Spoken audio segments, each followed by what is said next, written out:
நஹ்மதுல்லாஹில் அலீம் வனுஸல்லி அலா ரசூலிஹில் கரீம் அம்மா பாத். அன்பான பெரியோர்களே, ஜமாத்தார்களே, அல்லாஹ்வின் அருளால் ஃபஜ்ருடைய தொழுகையை தொழுதுவிட்டு குர்ஆன் ஹதீஸை பற்றி தெரிந்து கொள்வதற்காக நாம் அமர்ந்திருக்கிறோம். அல்லாஹ் ஜல்லஷானஹு வ தஆலா நம்முடைய எல்லா இபாதத்துகளையும் முழுமையாக கபூல் செய்வானாக. ஆமீன். ஹலாலான ஹாஜாத்துகள், தேவைகள் அத்தனையையும் வல்ல ரஹ்மான் நம் அனைவர்களுக்கும் நிறைவேற்றி தந்தருவானாக. ஆமீன். அருமையான பெருமக்களே, இஸ்லாத்தினுடைய அடிப்படை விஷயமே அனைத்து வஸ்துக்களின் மீதும் அல்லாஹ் சக்தி உள்ளவன். அல்லாஹ் அவன் இயலாதவன் என்பது அல்லாஹ்வுக்கு கிடையாது. இயலாமை என்பது, பலகீனம் என்பது அல்லாஹ்வுக்கு கிடையாது. வல்லாஹு அலா குல்லி ஷைஇன் கதீர். அல்லாஹ் தஆலா எல்லா வஸ்துக்களின் மீதும் கதீராக இருக்கிறான். கதீர் என்றால் ஆற்றல் உள்ளவனாக, சக்தி உள்ளவனாக, பலமுள்ளவனாக அல்லாஹ் இருக்கிறான். இதுதான் இஸ்லாத்தினுடைய அடிப்படை கொள்கையாக இருக்கிறாங்க. அல்லாஹ்வுக்கு இந்த விஷயத்தில் மட்டும்தான் ஆற்றல் உண்டு, இந்த விஷயத்தில் ஆற்றல் கிடையாது என்று ஒருவர் நம்புவாரையானால் அவர் ஈமான்தாரியாக இருக்க முடியாது, முஸ்லீமாவே வாழ முடியாது. அதே நேரத்தில் இன்னொரு விஷயம், உலகத்தில் எது நடந்தாலும் அல்லாஹ்வுடைய நாட்டப்படி தான் நடக்கிறது. அல்லாஹ் நாடாமல் எதுவும் நடப்பதில்லை.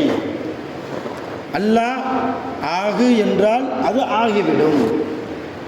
இது போன்ற அடிப்படையான விஷயங்களை விளங்கி ஈமான் கொண்டு உலகத்தில் மூமினாக வாழ்பவரைத்தான் அல்லாஹ் மூமின் என்கிறார், உண்மையான முஸ்லீம் என்கிறார். இந்த ரெண்டு விஷயத்திலும் ஏதாவது பலகீனம் ஏற்பட்டால் அவர் உண்மையான மூமினாக இருக்க முடியாது, முஸ்லீமாக இருக்க முடியாது. ஆக அருமையான பெருமக்களே, எல்லா விஷயத்திலையும் சக்தி பெற்ற அல்லாஹ் தஆலா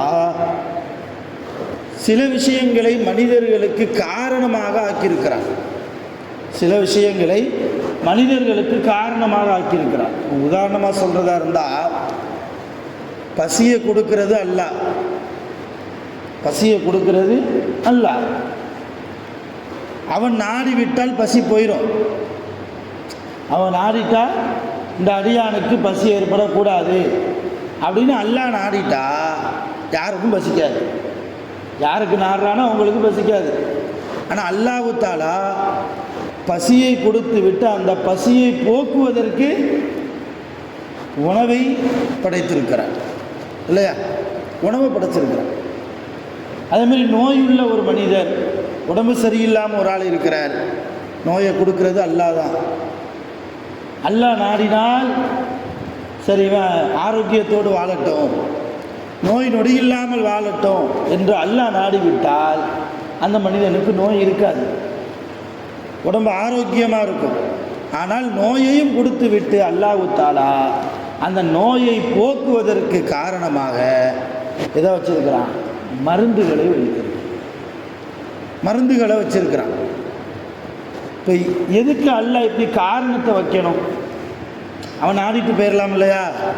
பசியை கொடுத்துட்டு, பசியை கொடுக்கறது அல்லாஹ் தான், பசி இல்லாமலே அவன் ஆடிட்டு போயிடலாமே. மனிதர்களுக்கு நோய் நொடி இல்லாமலேயே அல்லாஹ் ஆக்கிடலாமே. ஏன் நோய் நொடியையும் கொடுக்கணும், அதுக்கு மருந்தையும் அல்லாஹ் கொடுக்கணும்? ஏன் அல்லாஹ்வுடைய நாட்டம் இப்படி இருக்கிறது என்றால், ஒரு உடம்பு சரியில்லாத மனிதர் அவருடைய ஈமான் அந்த நேரத்தில் எப்படி இருக்கணும் அல்லாஹ் விரும்புகிறான் என்றால், நான் இந்த மருந்து சாப்பிட்றதுனால எனக்கு உடம்பு சரியாக போகிறதில்லை, இது ஒரு காரணம்தான். நான் எவ்வளவு மருந்து எடுத்தாலும், எத்தனை மாத்திரை போட்டாலும் எத்தனை தடவை ஊசி போட்டாலும், ஆஸ்பத்திரியிலேயே அட்மிட் ஆகி சிகிச்சை எடுத்தாலும் என் ரப்பு நாடாமல் எனக்கு எதுவும் நடக்காது. என் ரப்பு நாடாமல் எனக்கு உடம்பு ஷிஃபா வராது, ஆரோக்கியம் எனக்கு கிடைக்காது. இப்போ மருந்தை கொடுத்து விட்டு மருந்தின் மீது உங்கள் ஈமான் போகக்கூடாது. மருந்தின் மீது உங்கள் ஈமான் போகக்கூடாது. நீ எவ்வளவு மருந்து சாப்பிட்டாலும் நான் நாடினால்தான் உங்களுக்கு உடல் ஆரோக்கியம் கிடைக்கும். இப்படி இப்போ உதாரணத்துக்கு தான் சில விஷயங்களை சொல்கிறேன். இதே மாதிரி நம்முடைய வாழ்க்கையில் ஏராளமான விஷயங்களை அல்லாஹ் தஆலா காரணங்களாக மனிதர்களுக்கு ஆக்கியிருக்கிறான். எல்லாத்தையும் நாடுறது அல்லாஹ் தான். நாட்டம் என்பது அல்லாஹ்வுக்கு தான் சொந்தம். ஆனால் சில காரணங்கள் மனிதர்களுடைய வாழ்க்கையில், அந்த அடிப்படையில் பார்க்கிற போது நபிகள் நாயகம் ஸல்லல்லாஹு அலைஹி வஸல்லம் ஒரு மனிதருக்கு உடம்பு சரியில்லைன்னா என்ன பண்ணுறது? ரசூலுல்லாஹ் சொன்னாங்க, சிகிச்சை எடுங்கள், மருத்துவர்கிட்ட அழைச்சிட்டு போங்கன்னாங்க. ஒன்று. ரெண்டாவது ஒரு வழியை ரசூலுல்லாஹ் சொன்னாங்க, உங்களுக்கு உடம்பு சரியில்லையா ஓதி பார்த்து கொள்ளுங்கள். ஓதி பார்ப்பது இன்றைக்கி என்னமோ அது ஒரு பெரிய அலர்ஜி மாதிரியும், ஓதி பார்த்தாலே அவரை சிரிக்க வச்சுட்டாரு, அல்லாஹ்வுக்கு இணை கற்பித்து விட்டார் என்பது போலவும் இன்றைக்கி சில பிம்பங்கள் தோன்றுகிறது. இந்த நேரத்தில் நம்முடைய ஷரீஅத்தை, ரசூலுல்லாஹி ஸல்லல்லாஹு அலைஹி வஸல்லம் அவர்கள் சொன்ன தூய்மையான இந்த மார்க்கத்தை நாம் விளங்கணும். மருந்து எடுப்பது எப்படி ஒரு காரணமோ அதே போன்று ஓதி பார்ப்பதும் ஒரு காரணம். ஒரு ஆளுக்கு உடம்பு சரியில்லை, தொடர்ச்சியாக காய்ச்சலாகவே இருக்குது, அல்லது என்னன்னு தெரியல, திடீர்னு ஒரு மாதிரி இருக்கிறாரு. இப்போ அவர் எத்தனையோ ஹாஸ்பிட்டல் கூட்டு போயிட்டோம், சரியாகலை அப்படின்னா அப்படியே வச்சிருக்க வேண்டிய தேவை இல்லை. நபிகள் நாயகம் ஸல்லல்லாஹு அலைஹி வஸல்லம் நீங்கள் ஓதி பாருங்கள் அழகாக சொன்னாங்க. ஆயிஷா ரலியல்லாஹு தஆலா அன்ஹா அவர்கள் அறிவிக்கக்கூடிய ஹதீஸு முஸ்லீம், புகாரி போன்ற கிதாபில் பதிவு செய்யப்பட்ட ஆதாரப்பூர்வமான ஹதீஸ்.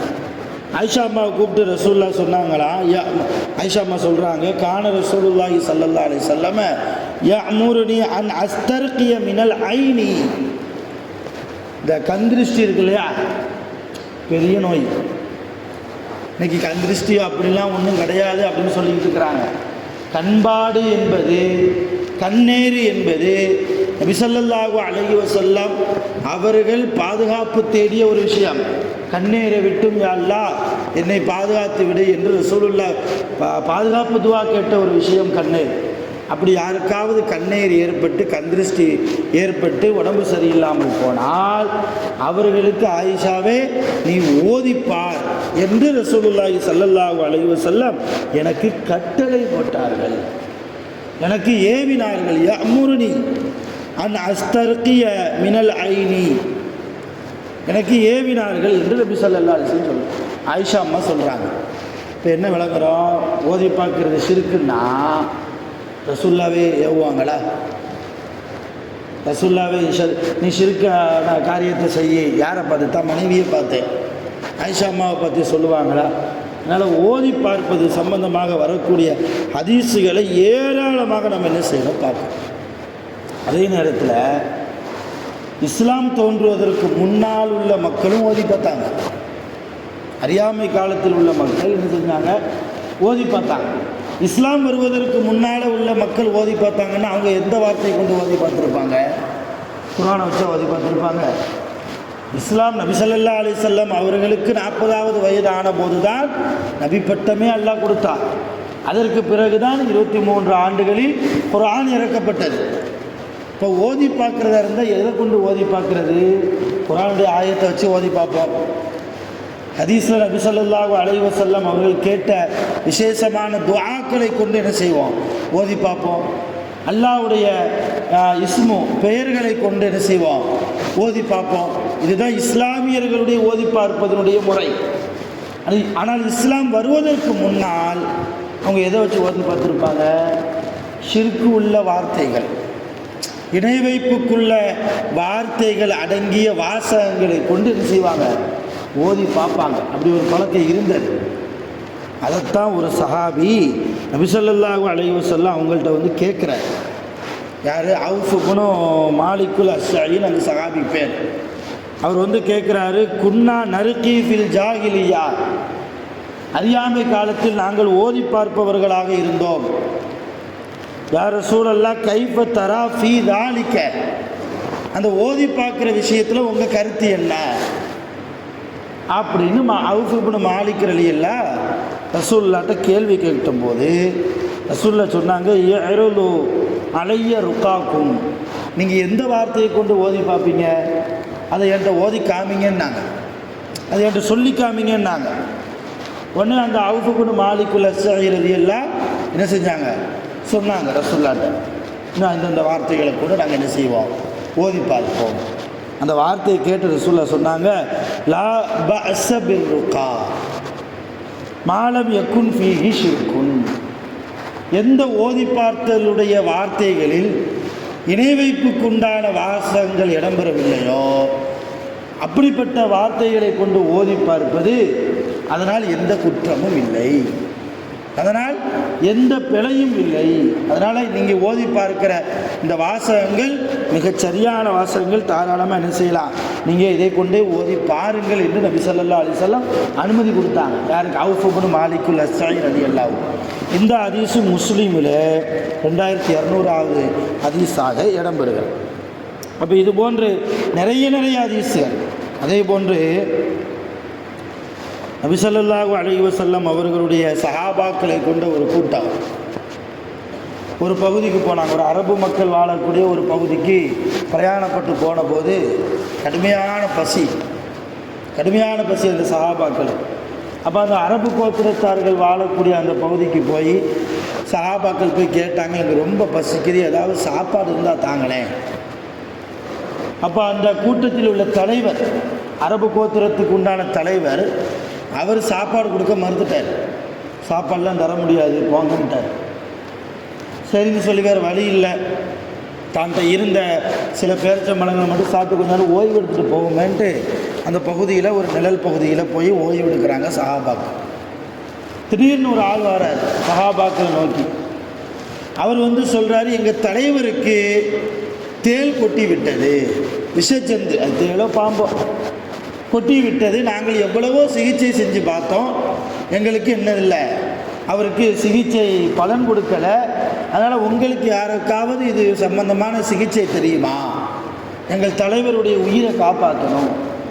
அப்போ அந்த சஹாபாக்கள் கூட்டத்தில் ஒரு சஹாபி, எனக்கு தெரியும், நான் வர்றேன், ஆனால் எனக்கு சாப்பாடு கொடுக்க மாட்டேன்னு சொல்லிட்டீங்க, எங்களுக்கு பசித்தவர்களுக்கு சாப்பாடு தர மாட்டேன்னு சொல்லி அனுப்பிட்டீங்க, அதனால் இப்போ நான் வந்து ஏதாவது செய்து உங்கள் தலைவருடைய உயிரை காப்பாற்றினால் நான் கேட்டதை தருவீங்களா? ஹதீஸ் ஆதாரப்பூர்வமான ஹதீஸ். நான் கேட்டதை தருவீங்களா? என்ன வேணும்னு கேட்டாங்க. எனக்கு சில ஆடுகள் வேண்டும், சில ஆடுகள் எங்களுக்கு வேணும், தருவீங்களா? தாராளமாக தாரம் வாங்கன்னு கூட்டு போயிட்டாங்க. அப்போ அந்த சஹாபி போய் என்ன செஞ்சார்? ஒன்றும் இல்லை, யக்ரவு அல்ஹம்துலில்லாஹி ரப்பில் ஆலமீன், சூரத்துல் ஃபாத்தியாவை ஓதி பார்த்தார். சூரத்துல் ஃபாத்தியா அல்ஹம்து சூராவை ஓதி தன்னுடைய எச்சிலை எடுத்து அந்த விஷச்சந்து கடித்த இடத்தில் தடவினார். அந்த தலைவரின் மீது ஊதினார். என்ன ஆகிப்போச்சு? அவருக்கு விஷம் குறைந்தது. அல்லாஹ் ஷிஃபாவை கொடுத்தான், அல்லாஹ் நோய் நிவாரணத்தை கொடுத்துட்டான். உடனே இதை பார்த்த அந்த தலைவர் ஆச்சரியப்பட்டு அவங்க சொன்ன மாதிரியே என்ன செஞ்சாங்க, சில ஆடுகளை அன்பளிப்பாக கொடுத்து அனுப்புனாங்க. இந்த ஆடுகளை கூட்டிக்கிட்டு என்ன செய்கிறாங்க, சஹாபாக்கள் ரசூலுல்லாஹ்ட்ட வர்றாங்க. ரசூலுல்லாஹ்ட்ட வந்து விஷயத்தை சொல்கிறாங்க. ரசூலுல்லாஹ், இந்த மாதிரி சம்பவம், எங்களுக்கு சில ஆடுகளும் கிடைத்திருக்கிறது. அப்போ ரசூலுல்லாஹ் திருப்பி என்ன கேட்டாங்க தெரியுமா? நீங்கள் எப்படி ஓதி பார்க்கலாம்? ஓதி பார்க்குறது ஷிர்க் இல்லையா? ஷிர்கான காரியத்தை செஞ்சு அதுக்கு கூலியாக வேற ஆடை வேற வேண்டும் வந்திருக்கிறீங்களே அப்படின்னு ரசூலுல்லாஹ் தண்டிக்க தானே செய்யணும். ஆனால் ரசூலுல்லாஹ் என்ன கேட்டாங்க சஹாபாக்களை பார்த்து, அம்மா யுத்ரிக்க அன்னகா ருக்கியத்து, உங்களுக்கு எப்படி தெரியும் சூரத்துல் ஃபாத்தியாவை வச்சு ஓதி பார்க்கலாம் அப்படிங்கிறது எப்படி தெரியும்? இப்போ சஹாபாக்கள் சொன்னாங்க, யா ரசூலல்லாஹ் அதில் மிகப்பெரிய நோய் நிவாரணம் இருக்கிறது என்பதை பல கட்டங்களில் நீங்கள் சொல்லி நாங்கள் கேள்விப்பட்டிருக்கிறோம். அதனால் நான் என்ன செஞ்சேன், அப்படி ஓதி பார்த்தேன். அப்புறம் ரசூலுல்லாஹ் சொன்னாங்களா, அஸபத்தும், நீங்கள் நல்ல காரியத்தை செய்தீர்கள். ஓதி பார்க்கறது நல்ல காரியம், ஓதி பார்க்கறது நல்ல காக்கிறது. அஸபத்தும், நீங்கள் நல்ல காரியத்தை தான் செஞ்சீங்கன்னு சொன்னதோடு மட்டும் இல்லை, ரசூலுல்லாஹ் அடுத்து என்ன சொன்னாங்கன்னா, இக்ஸிமு வல்ரிபு லீ மஅக்கும் சஹ்மன், நீங்கள் கொண்டு வந்த ஆடுகளில் ஒரு பங்கை எனக்கு தாங்களே. ரசூலுல்லாஹ் கேட்டு வாங்கிக்கிட்டாங்க. நீங்கள் ஆடு வாங்கினீங்க இல்லையா, கூலியா, அதில் சில ஆடுகள் வந்திருக்குது, அதில் ஒரு பங்கு ஆடை எனக்கு தந்துருங்களே அப்படின்னு சொல்லிட்டு ஃபலஹிக ரசூலுல்லாஹி ஸல்லல்லாஹு அலைஹி வஸல்லம், நபி ஸல்லல்லாஹு அலைஹி வஸல்லம் அவர்கள் சிரித்தார்கள். ஒரு பங்கு எனக்கு தர்றீங்களா அப்படின்னு கேட்டு ரசூலுல்லாஹ் என்ன செஞ்சாங்க, சிரித்தாங்கன்னு ஹதீஸ்ல வருது. அப்போ ரொம்ப பாரதூரமான காரியமாக இருந்தால் ரசூலுல்லாஹ் எப்படி சிரிச்சிருப்பாங்க? ஒரு ஹராமான காரியமாக இருந்தால் அந்த கூலியிலிருந்து எனக்கு ஒரு பங்கு தான் சொல்லி எப்படி கேட்டிருப்பா? அப்போ இதுலேருந்து என்ன தெரியுது, ஓதி பார்க்கலாம், ஓதி பார்க்கறதுக்கு கூலியும் வாங்கலாம், கேட்டும் வாங்கலாம் என்பதும் இது போன்ற ஹதீஸின் முன்பு. ஹதீஸ் எங்கே வருது? புகாரியில் 2276வது ஹதீஸாக வருது. இப்போ இது போன்ற நிறைய ஹதீஸுகள் ஓதி பார்ப்பதற்கு ஆதாரம் நிறைய இருக்கிறது. இது ஒரு விஷயம். ரெண்டாவது, ஓதி பார்க்குறத கூட இன்றைக்கி சில மக்கள் ஏற்றுக்குவாங்க. இன்னொரு விஷயம், தாயத்து போடுறது. உடம்பு சரியில்லைன்னா தாயத்துனா என்ன? குர்ஆனுடைய வாசகங்களை எழுதி அல்லது ஹதீஸ் நபி ஸல்லல்லாஹு அலைஹி வஸல்லம் அவங்க சொன்ன சில துஆக்களை எழுதி அதை கையில் கட்டுறது, இடுப்பில் கட்டுறது, கழுத்தில் தொங்க போடுறது, இதுக்கு பேர் தாயத்துன்னு சொல்லுவோம். ஏன்னா இந்த சில ஒரு கடை வச்சுருக்கிறாரு, அதோட கடையினுடைய பறக்கத்துக்காக, அல்லது வீடு புதுசாக கட்டியிருக்கிறாரு, வீட்டினுடைய பறக்கத்துக்காக இந்த தகட்டில் எழுதி என்ன செய்வாங்க, ஆணி அடித்து மாட்டுவாங்க. அப்போ இந்த தாயத்து தகடு இதுக்கும் இஸ்லாத்துக்கும் சம்பந்தம் உண்டா? ஓதி பார்ப்பது போல அப்படின்னா அதையும் தாராளமாக செய்யலாம். எந்த ஷிருக்கும் அதில் வராது. ஒரே ஒரு கண்டிஷன் என்ன, ஷிருக்குக்குண்டான வார்த்தைகள் அதில் இருக்கக்கூடாது. அல்லாஹ் ரசூல் அனுமதித்த ஷிருக்கு அல்லாத, இணை வைப்பு அல்லாத மற்ற வார்த்தைகளை வைத்து ஒரு தாயத்து போடுறாரு அல்லது தகட மாற்றார் அப்படின்னா அதில் எந்த விதமான ஒரு குற்றமும் குறையும் இல்லை. ஹதீஸில் வருது, யார் அறிவிக்கிறா? அப்துல்லா இப்னு அம்ர் ரலியல்லாஹு அவங்க அறிவிக்கக்கூடிய ஒரு ஹதீஸ். அவங்க சொல்கிறாங்க, நபி ஸல்லல்லாஹு அலைஹி வஸல்லம் தூக்கத்திலிருந்து திடீர்னு திடுக்கமாக எந்திப்பாங்க இல்லையா, அவர்களுக்கும் சில பேர் விழித்த நிலையிலேயே ஏதோ பயந்த ஒரு நிலைமையிலேயே இருப்பாங்க, அவங்களுக்கும் நபி ஸல்லல்லாஹு அலைஹி வஸல்லம் ஒரு துஆவை கற்றுக் கொடுத்தார்கள். ஒரு துஆவை கற்றுக் கொடுத்தாங்க. அது என்ன துஆ? அஊது பி கலிமாத்தில்லாஹி தாம்மா, பரிபூர்ணமான அல்லாஹ்வுடைய கலிமாக்களை கொண்டு நான் பாதுகாப்பு தேடுகிறேன். எதிலிருந்து?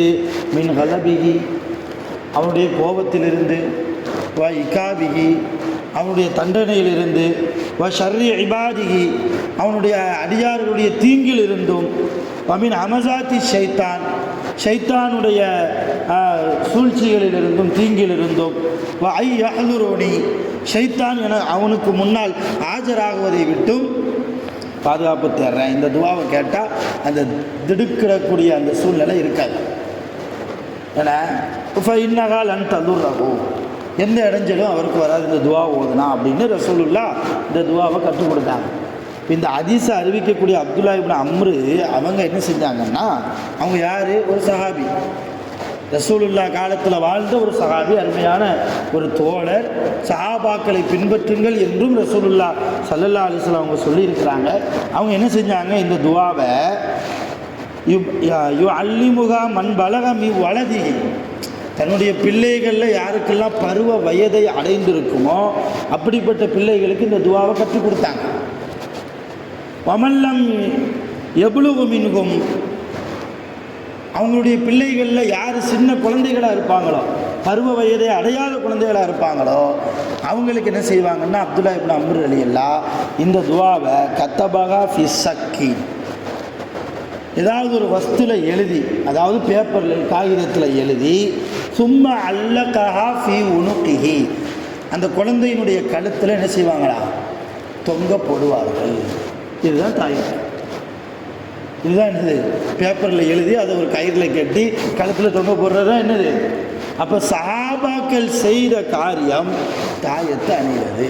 ஆனால் என்ன தாயத்தை அணிஞ்சாலும் எவ்வளவு தூரம் ஓதி பார்த்தாலும் நம்ம நியத்து எங்கே தான் இருக்கணும், அல்லாஹ் நாடுனா தான் சரியாகும். இந்த தாயத்துக்கு என்று எந்த பவரும் இல்லை, இந்த ஓதி பார்ப்பதற்கு என்று எந்த பவரும் இல்லை. ஆனால் அது ஒரு பரக்கத், மார்க்கத்தில் அனுமதிக்கப்பட்ட ஒரு காரியம். என்ன தாயத்தை போட்டாலும் எத்தனை தடவை ஓதி பார்த்தாலும் அல்லாஹ் நாடாமல் எனக்கு நோய் நிவாரணத்தை தர முடியாது என்கிற ஒரு ஈமான் நம்மிடத்தில் முழுமையாக இருக்க வேண்டும். நபி ஸல்லல்லாஹு அலைஹி வஸல்லம் அவங்கள பார்க்குறதுக்கு ஒரு கூட்டம் வந்தாங்க, ஒரு 10 பேர் கொண்ட ஒரு குழு. அவங்க எதுக்கு வர்றாங்க, இஸ்லாத்துக்கு வர்றணுன்னு அவங்களுக்கு நியத். இஸ்லாத்துக்கு வர்றதா இருந்தால் எப்படி வர்றது, ரசூலுல்லாஹ்வுக்கு தான் வரணும், அவங்க கையை பிடிக்கணும், கலிமா சொல்லணும், இனிமேல் அல்லாஹ் ரசூலுக்கு கட்டுப்பட்டு நான் வாழ்கிறேன் அப்படின்னு சொல்லி ஒரு உடன்படிக்கை செய்யணும். அதுக்கு அரபியில் பையத்துன்னு சொல்லுவாங்க. உடன்படிக்கை செய்யணும். இப்படி செஞ்சுட்டா அவர் முஸ்லீம் ஆயிடுவார், அதே நேரத்தில் சஹாபியும் ஆயிடுவார். அப்படி ஒரு 10 பேர் வந்தாங்க. 9 பேரை ரசூலுல்லாஹ் கூப்பிட்டு கலிமாவை சொல்லி கொடுத்து என்ன செஞ்சாங்க, உடன்படிக்கை செஞ்சுக்கிட்டாங்க. 9 பேரை, ஒரு ஆளை மட்டும் விட்டுட்டாங்க. ஒரு ஆளை மட்டும் ரசூலுல்லாஹ் பையத்து செய்யலை, அதை அப்படி விட்டுட்டாங்க அந்த நபரை. அப்போ அதை அந்த ஒரு ஆளை குறித்து சஹாபாக்கள் கேள்வி கேட்குறாங்க, யா ரசூலல்லாஹ், அல்லாஹ்வின் தூதர்களை பாயஅத திஸ்அத்தன் வ தரக்த ஹாதா, 9 பேருக்கு நீங்கள் பையத் செஞ்சுட்டீங்க, இந்த ஒரு ஆளை மட்டும் விட்டுட்டீங்களே. அப்போ ரசூலுல்லாஹ் சொன்னாங்களா, இன்னா அலைஹி தமீமத்தன், அவர்கிட்ட என்ன இருக்குது, தாயத்து இருக்குது. அவர் என்ன போட்டிருக்கிறாரு, தாயத்து போட்டிருக்கிறாரு அப்படின்னு சொல்லிட்டு ரசூல் என்ன செஞ்சாங்க, ஃபஅத்கல யதஹு ஃபகத்தஅஹா, அவரை பக்கத்தில் கூப்பிட்டு அந்த தாயத்தை முதல்ல என்ன செஞ்சாங்க, வெட்டி விட்டாங்க. ஒரு கத்திரி எடுத்து என்ன செஞ்சுட்டாங்க, அறுத்துட்டாங்க. அறுத்து அந்த தாயத்தை தூர போட்டுட்டு அதுக்கு பின்னால் ரசூல் என்ன செஞ்சாங்க, ஃபபாயஅஹு, அந்த மனிதரிடத்தில் உடன்படிக்கை செஞ்சாங்க, கலிமாவை சொல்லி கொடுத்தாங்க. சொல்லிட்டு ரசூலுல்லாஹ் கடைசியை சொன்னாங்க, மன் அல்லக தமீமத்தன், யார் தாயத்தை தொங்க விடுகிறாரோ ஃபகது அஷ்ரக, அவர் ஷிர்க்கு வைத்து விட்டார், அவர் இணை வைத்து விட்டார்னு ஒரு ஹதீஸையும் சொன்னாங்க. இப்போ இந்த ஹதீஸ் ஆதாரப்பூர்வமான ஹதீஸ் நிறைய கிதாபில் பதிவு செய்யப்பட்டிருக்கு. இப்போ இந்த ஹதீஸை வச்சுக்கிட்டு தான் தாயத்து போடக்கூடாதுன்னு சொல்பவர்கள் பார்த்தீங்களா, அல்லாஹ்வுடைய ரசூல் என்ன சொல்லிட்டாங்க, தாயத்து போட்டால் நீ ஷிர்க்கு வச்சுட்டேன்னு சொல்லிட்டாங்க. 9 பேருக்கு இஸ்லாத்தை சொல்லி கொடுத்தாங்க. ஒரு ஆள் கையில் தாயத்து இருந்ததுனால அவர் கையையே ரசூலுல்லாஹ் பிடிக்கலை, அந்த தாயத்தை அறுத்து தூர போட்டதுக்கு பின்னால் தான் அவருக்கு கலிமாவை சொல்லி கொடுத்தாங்கன்னு வாதம் வைக்கிறாங்க, பேசுகிறாங்க. நம்ம என்ன வணங்குறோம், ஒரு ஆள் முஸ்லீம் ஆகிறதுக்கு முன்னால் தாயத்து போட்டாருன்னா அவர் ஏதாவது ஆலிம் சாட்டை ஓதி பார்த்தா போட்டிருப்பாரு, யார்கிட்ட போட்டிருப்பாரு, அவங்க மதத்தில் உள்ள குருமார்கள்ட்ட போய் ஷிர்க்குள்ள வாசகத்தை எழுதி போட்டிருப்பார். அப்போ இந்த ஹதீஸுக்கு என்ன வழக்கம், ஷிர்க்குள்ள வாசகம் அமைக்கப்படுகிற தாயத் அது ஹராம், அது முஸ்லீம் போட்டாலும் ஹராம், யார் போட்டாலும் ஹராம் தான். அது எந்த ஒரு ஆலிம் அந்த வேலையை செய்தாலும் அது அல்லாஹ்வால் மன்னிக்க முடியாத மிகப்பெரிய பாவம். அது அருமையான பெருமக்களை விளக்கங்கள், இது போன்ற நிறைய விளக்கங்கள் இருக்கிறது. சர்ச்சைக்குரிய சில விஷயங்களை நாம் கூடுமான வரைக்கும் தெரிந்து கொண்டு அதை விளங்கி கொண்டு சரியான பாதையில் நாம் நம்முடைய ஷரியத்தை பின்பற்றினால் வல்ல ரஹ்மானுடைய அருள் நம் அனைவருக்கும் கிடைக்கும். சுருக்கமாக ஓதி பார்ப்பதால் எந்த தவறும் இல்லை, தாயத்து தகடு அணிவதால் எந்த தவறும் இல்லை. ஒரே கண்டிஷன், அதில் இணை வைப்புக்கு உண்டான வாசகங்கள் இடம்பெறக்கூடாது. இது மட்டும்தான். அதில் எந்த துவாவும் இருக்கலாம், அல்லாஹ்வுடைய பேர் இருக்கலாம், குர்ஆனுடைய வசனங்கள் அதில் இருக்கலாம். அதனால் யாரும் அதில் எந்த சந்தேகமும் கொள்ள வேண்டாம். வல்ல ரஹ்மான் தூய்மையான ஒரு வாழ்க்கையை வாழ்ந்து மரணிப்பதற்கு நம் அனைவர்களுக்கும் நிரப்பமாக அருள் புரிவானாக.